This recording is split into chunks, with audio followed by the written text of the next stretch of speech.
Bienvenue dans la capsule Femme Esprit TV, la capsule des femmes guidées par le Saint-Esprit ou qui aspirent à être guidées par le Saint-Esprit et dont la vie est fondée sur la parole de Dieu. Avec moi, Mehdi Marinette. Le Seigneur m'a mis à cœur de partager avec toi mon cheminement et la raison pour laquelle je ne suis plus catholique depuis plusieurs années. Donc reste connecté et partage la vidéo avec au moins 5 personnes. Soyons fous pour qui elle sera une bénédiction.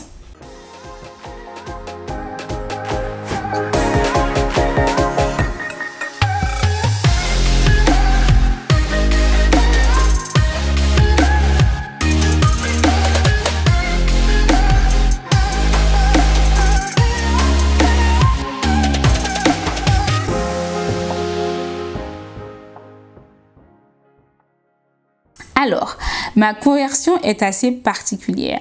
Je viens d'une famille catholique très pratiquante.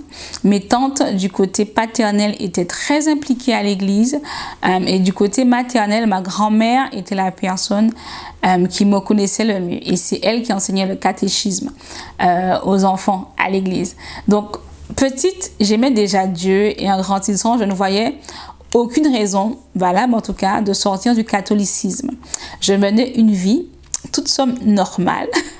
Et mon petit surnom était le Zouk, depuis que je pense que j'avais quelque chose comme 4 ans, parce que j'aimais danser, quoi. Et j'aime toujours danser, d'ailleurs. J'aimais danser. Donc, au moment où j'étais au lycée, fast forward, comme on dit, au moment où j'étais au lycée, j'ai entendu une voix qui m'a réveillée. Je dormais, c'était en pleine nuit, et cette voix m'informait que mon père était mort.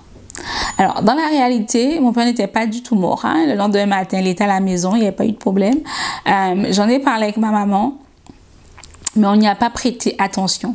Et environ 6 mois plus tard, ma mère avait été me chercher, moi et un autre de mes frères, tandis que mon père était chargé de récupérer mon autre frère, parce que j'ai 2 frères.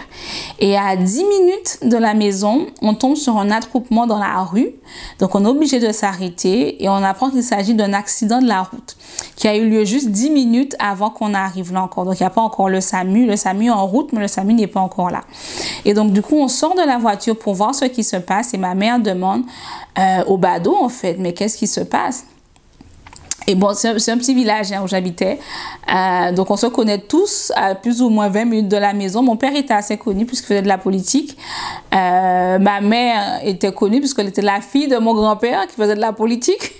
Et mon grand-père était la personne qu'il fallait aller voir si tu avais besoin de conseils. Donc, voilà, ma famille était assez connue. Et donc, du coup, elle demande ce qui se passe. Et puis, on lui répond, Madame Marinette, c'est votre mari. Et en fait, ce qui s'est passé, c'est qu'il y a un chauffeur ivre qui avait propulsé la voiture de mon père au début d'une colline, en fait. Et il gisait là, dans la voiture, la tête sur le volant. Alors, mon frère qui était avec lui n'était a priori pas blessé. Donc, on arrive là-dessus, le choc. Car c'était vraiment le choc. On ne comprenait pas trop ce qui se passait. Et donc là, le SAMU arrive et ma mère travaillait en réanimation. Et c'est donc son chef de service et ses collègues de travail, en fait, qui sont venus sur les lieux de l'accident. Et je me rappelle qu'elle a dit à son chef de service en sanglotant, tu vas pouvoir faire quelque chose. Il va s'en sortir. Il va s'en sortir, il va vraiment s'en sortir. Et le chef de service lui a répondu, Vivi, qui est le surnom de ma maman, il est en mydriase. Et pour ceux qui sont du milieu médical, ils savent que quand on dit que la personne est en mydriase, c'est qu'il n'y a plus rien à faire, en fait. La personne est morte. Et en fait, mon père était mort sur le coup. Quand l'accident a eu lieu, il est mort tout de suite. Donc moi, je suis montée dans l'ambulance, du coup dans le SAMU, pour accompagner mon frère, puisque ma mère c'était très dur et puis je pense que c'est la meilleure des choses à faire. Et pendant la route, en fait, je me suis rappelée de cette voix qui m'avait réveillée pour me dire que mon père était mort. Comme si dans le spirituel, c'était acté. C'est-à-dire que la manifestation de ce qu'on m'avait dit était venue 6 mois après, mais la vérité, c'était que 6 mois avant, sa date de décès était actée spirituellement parlant, en fait. Et là, j'ai compris que Dieu est en train de m'interpeller, de m'appeler. Donc, les mois précédents l'avion, les mois précédant l'accident, je sentais un vide en moi en fait. Et pour essayer d'expliquer, je n'expliquais pas ce qui se passait, mais mon réflexe était en fait d'aller sur une chapelle, une petite chapelle qu'on avait sur notre terrain. C'est pour vous dire à quel point on était catholique. On avait une petite chapelle sur notre terrain. Donc, quand tu rentrais chez moi, la première chose que tu voyais sur la droite, c'était la petite chapelle. Et après, tu voyais notre maison. Et donc, moi qui aimais tant, par exemple, les chanter Noël, la danse, je me rappelle, en fait, à cette époque, avoir refusé de sortir à Noël et être restée dans la chapelle. Parce que Dieu me travaillait intérieurement. Et donc, du coup, pour revenir à mon père, l'autopsie a vraiment confirmé en fait, qu'il était mort sur le coup, quoi. La force du choc avait été inouïe. Mais par contre, Dieu nous a fait grâce dans notre malheur. Mon frère, miraculeusement, et je dis bien miraculeusement, n'a rien eu. Pas même un bleu. Il n'a rien eu. Donc après l'enterrement, j'ai compris que Dieu m'interpellait, j'ai compris qu'il attirait mon attention et j'ai décidé de lire la Bible en 1 an. C'était la meilleure des choses à faire parce que pour connaître Dieu, il faut ouvrir sa parole. Et on m'a offert en même temps, à cette époque-là, le livre « Il est venu libérer les captifs » de Rebecca Brown. Et donc du coup, durant cette première année-là, j'ai remarqué des incohérences. J'ai remarqué des incohérences entre la parole de Dieu et la foi catholique. Alors, on va s'arrêter là pour que je fasse un petit disclaimer, comme on dit, par rapport à ce que je crois. Je crois que la Bible est la parole de Dieu. Je crois qu'elle est accessible. Je crois que si on demande au Saint-Esprit d'illuminer notre intelligence, il nous explique les profondeurs de la parole. La Bible dit que Jésus ne nous a pas laissés orphelins, mais il nous a donné le Saint-Esprit pour nous enseigner, pour nous guider. Et je pense que quand on prie en demandant à Dieu de nous éclairer, c'est ce que le Saint-Esprit fait à nos côtés quand on lit sa parole et pas toujours ce que les autres ont reçu, ce que les autres ont appris. La Bible nous dit également que Jésus est le chemin, il n'y en a pas deux, le chemin, la vérité et la vie. Et il est le chemin vers le Père et personne d'autre ne l'est. Ok, ça c'est moi, c'est ce que la Bible dit, c'est ce que je crois. Donc si tu penses que tu es trop bête pour comprendre la Bible, si tu penses que pour avoir accès à Dieu, le sacrifice de Jésus à la croix ne suffit pas et que tu as besoin d'un prêtre ou d'un saint, si tu crois que la tradition des hommes est plus importante que la parole de Dieu, alors mon témoignage peut être un peu compliqué pour toi, mais je pense humblement que tu devrais le considérer et l'écouter jusqu'au bout. D'accord? Je pense qu'il faut quand même faire ça. Et puis si malgré tout, tu n'es pas d'accord avec moi, eh bien, on peut se mettre d'accord pour être pas d'accord. Hein? We can agree to disagree. Et on reste contre dans les commentaires. Donc voilà. Et je crois également que c'est la Bible qui doit faire autorité dans l'expression de notre foi et pas la tradition ou quoi que ce soit d'autre, pas les hommes. Seulement Dieu, parce que... avec le Saint-Esprit à nos côtés, on peut comprendre ce qui se dit, ce qui se joue dans la parole. Et bien sûr, j'ai fait la vidéo sur comment étudier la Bible. Donc, tu peux regarder cette vidéo-là. Je te mets le lien juste au-dessus. Donc, revenons à mon témoignage. Je disais donc que je remarquais des incohérences entre l'expression de la foi catholique, la façon dont la foi est vécue et ce que la parole de Dieu disait. Comme par exemple l'idolâtrie, les statues et le fait de s'adresser à elles, bibliquement parlant, c'est pas possible. Le culte marial, c'est-à-dire la place centrale qu'a Marie dans la religion catholique et qu'elle n'a absolument pas dans la parole. Après Actes, Marie disparaît quoi. Elle peut être un exemple, mais de là à la prier, de là à faire d'elle un intermédiaire, ce n'est pas biblique. La Bible ne le dit pas. Le fait de prier des saints non plus, la Bible ne le dit pas. L'importance de la tradition dans le catholicisme qui ne se soumet pas à la parole de Dieu. Et ça, c'est pour vous citer quelques exemples, hein, vraiment quelques exemples. Je vous mettrai en barre de description le lien numéro 8, le livre d'un prêtre en fait, qui explique pourquoi il a quitté le catholicisme. Et comme c'est un prêtre, je pense que ce livre-là peut être intéressant pour toutes ceux et celles qui se posent des questions. L'objectif étant de lire et d'être enseignable, c'est-à-dire de ne pas lire pour critiquer, mais lire et être prêt à reconnaître si ce qu'il dit est vrai. D'accord? Donc, je mettrai le lien en barre de description, le lien numéro 8. Et donc, du coup, malgré tout ce que j'avais observé en lisant la Bible, puisque quand on est catholique, on ne nous encourage pas à lire la Bible. Le missel, oui, mais pas la Bible. J'ai rien changé. Je suis restée catholique. Et pendant 1 an, j'ai suivi mon plan de lecture de la Bible. Et cette année-là, en fait, en parallèle, comme je te disais, j'ai lu le livre « Il est venu libérer les captifs ». Et en résumé, ce livre raconte comment une chrétienne, cancérologue de profession, a été utilisée par Dieu pour amener une sataniste de haut rang à lui. Alors, moi déjà à l'époque, je ne croyais même pas que des gens pouvaient être satanistes. Je savais pas. Moi, j'étais naïve, j'étais vraiment naïve, spirituellement parlant. Et je trouvais que par moments, le livre exagérait. Par exemple, sur les sacrifices des nouveau-nés. A priori, certaines personnes sacrifiaient les nouveau-nés pour les besoins de sacrifice à Satan. Le livre expliquait qu'il y avait des périodes où il y avait des kidnappings de personnes, toujours dans le but de faire des sacrifices à Satan. Et moi, j'habitais en Guadeloupe, quoi. Je me disais, mais qui va faire ça sur une île? On est entouré d'eau, tu vas aller kidnapper les gens pour les mettre où? Franchement, ça n'existe pas. On est trop petit pour que ce genre de pratique ait lieu en Guadeloupe, en fait. Et à chaque fois que je doutais, aux informations, j'entendais des nouvelles qui allaient dans le sens du livre. C'est ainsi que pendant que je lisais le livre, on a trouvé un nouveau-né sans tête, en d'autres termes décapité à la décharge de Jarry. Pour ceux qui sont en Guadeloupe, ils connaissent la décharge de Jarry. Si c'est encore la décharge là-bas. Toujours pendant que je lisais le livre, un retraité qui ne voyait rien sans ses lunettes a disparu en laissant ses lunettes sur la table et on ne l'a jamais, mais je dis jamais, retrouvé. Et entre la Bible que je lisais et ce livre-là, j'ai compris que Dieu m'appelait vraiment et que je devais changer de vie, mais qu'il y avait également des choses dont je n'étais pas consciente, spirituellement parlant. Donc, à la fin de ce livre-là, il y avait une prière au salut qui encourageait les gens à donner leur vie à Jésus. Et donc, du coup, à la fin du livre, j'ai fait la prière de salut, j'ai donné ma vie à Jésus. Donc, on regarde ce que la parole me disait sur les idoles, sur la possibilité d'avoir un accès direct et une relation personnelle avec Dieu grâce au sacrifice de Jésus, entre autres choses. Je savais que je ne pouvais plus. Je ne pouvais plus être catholique, je ne pouvais plus avoir des crucifix là-bas, je ne pouvais pas aller dans la petite chapelle qui était devant chez moi où il y avait Marie en bien grand. Je ne pouvais plus.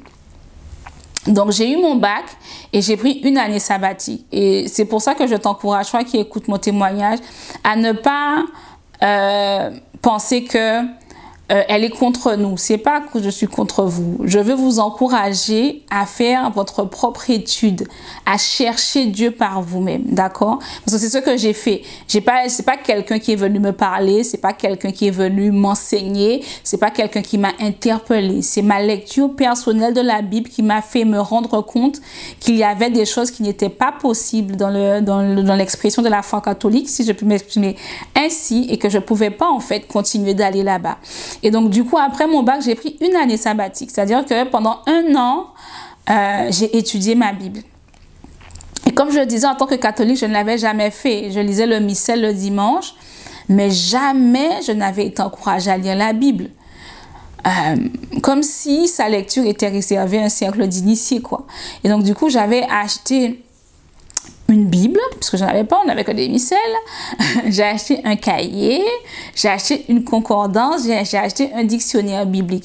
Et pendant cette année-là, le Seigneur a continué par son esprit à me convaincre de péché, de justice et de jugement.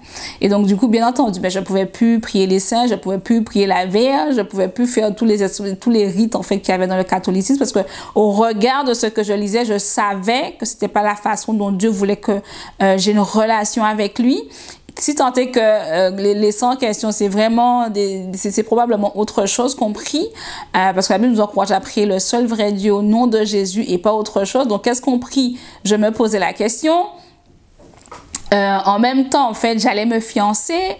Et en fait, dans mes moments, je n'étais pas baptisée, rien du tout. Moi, je lisais ma Bible, j'essayais de l'appliquer à ma vie. Et je cherchais Dieu, c'était ma priorité. Et donc du coup, là, le Seigneur m'a mis à cœur que la personne avec qui j'allais me fiancer, c'était pas sa volonté. Et j'ai dû abandonner la relation. Et l'avenir m'a montré que Dieu avait raison, Dieu avait vraiment raison. J'aurais pas pu faire ce que je fais aujourd'hui avec cette personne-là. Donc, au regard de ce que je lisais dans la Bible, j'étais sûre, franchement, j'étais sûre que l'expression de la foi catholique n'était pas biblique. Ok, c'était pas biblique. Donc, j'ai décidé de chercher encore et de prier pour savoir dans quelle église je devais aller. Parce que la Bible que je lisais également me disait qu'il n'est pas bon d'abandonner son église. Donc, du coup, je savais que l'église catholique n'était pas l'église du Seigneur, mais je savais aussi que je devais appartenir à une église. Donc, j'ai commencé à prier, à continuer à chercher dans la parole dans quelle église je devais aller. J'avais pas d'a priori, hein. Je cherchais. Je cherchais Dieu. Et donc, du coup, j'avais une cousine adventiste. Elle m'a invitée chez les adventistes et tout. Je me suis dit, bon, si c'est là que Dieu veut que j'aille, let's go. Il n'y a pas de problème. C'est que moi, je veux aller là où tu es. Je veux aller là où tu es. Et donc, du coup, j'ai été plusieurs fois, plusieurs samedis, puisqu'ils observent le sabbat. Et donc, du coup, ce qui s'est passé, c'est qu'il y avait beaucoup Ellen White qui faisait un peu d'ombre à la parole de Dieu. Je trouvais qu'elle était omniprésente dans la façon dont ils vivaient leur foi. Et ça, en fait, comme je te disais, moi, en fait, il faut que ça matche avec la Bible, quoi. S'il y a des trucs où il y a une personne qui est hyper présente au point d'oublier même la parole, voilà, ça va pas avec moi. Donc, du coup, ils étaient adorables avec moi, mais je n'ai pas donné suite. Ensuite, il y a eu des témoins de Jéhovah qui sont venus chez moi. Vous savez comment ils sont, hein? Entre aux Antilles, voilà quoi. Ils étaient motivés, ils étaient là toutes les semaines. J'étais allée à une de leurs réunions, je trouvais ça, oh là là.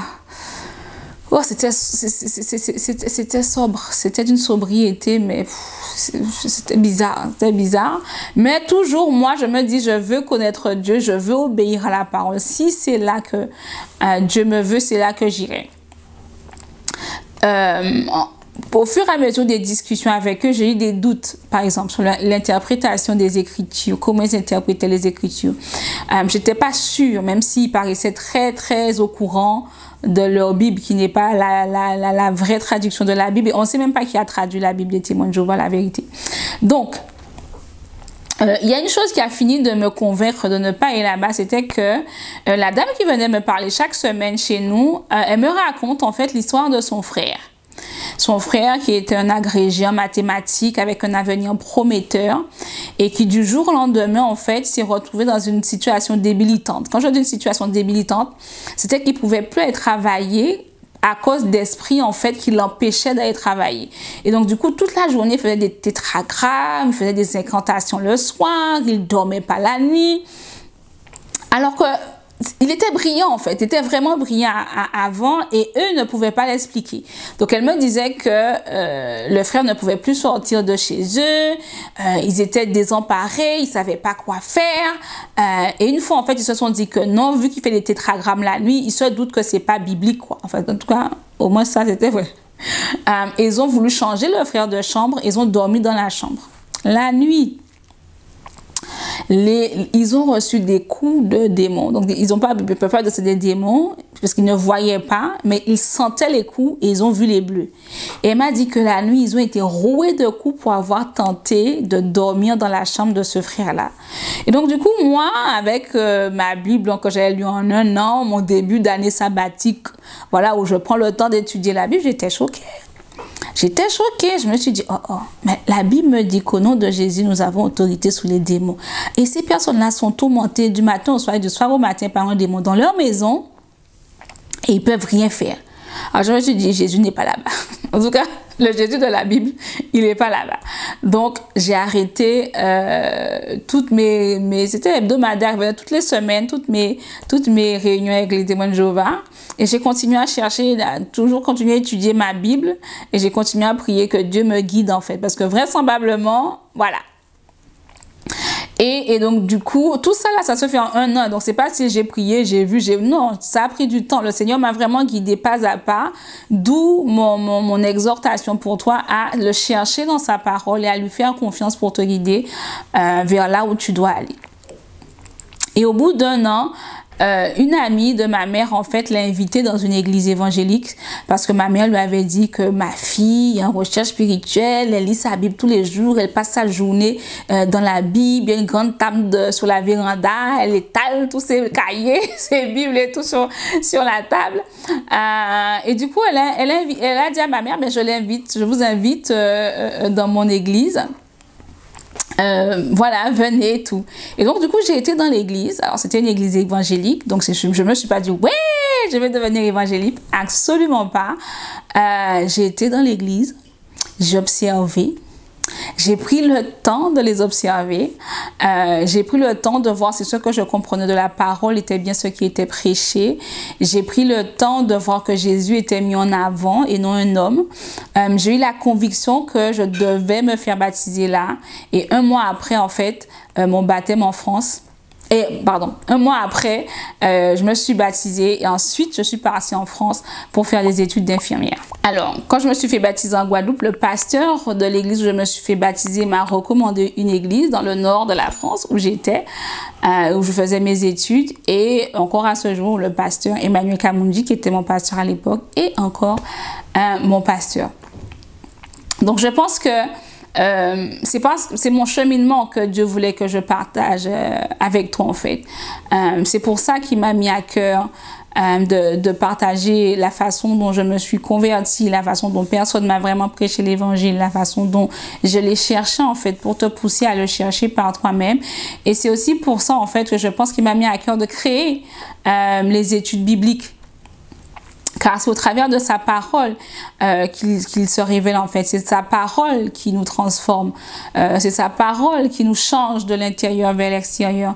C'est sa parole qui nous sanctifie en fait. Donc je voudrais t'encourager, à toi qui te poses peut-être des questions, à toi qui veux que Dieu se révèle à toi qui veux avoir une vraie, pas quelque chose que une vraie relation avec Dieu, une relation personnelle avec lui. Je veux t'encourager à le rechercher dans sa parole.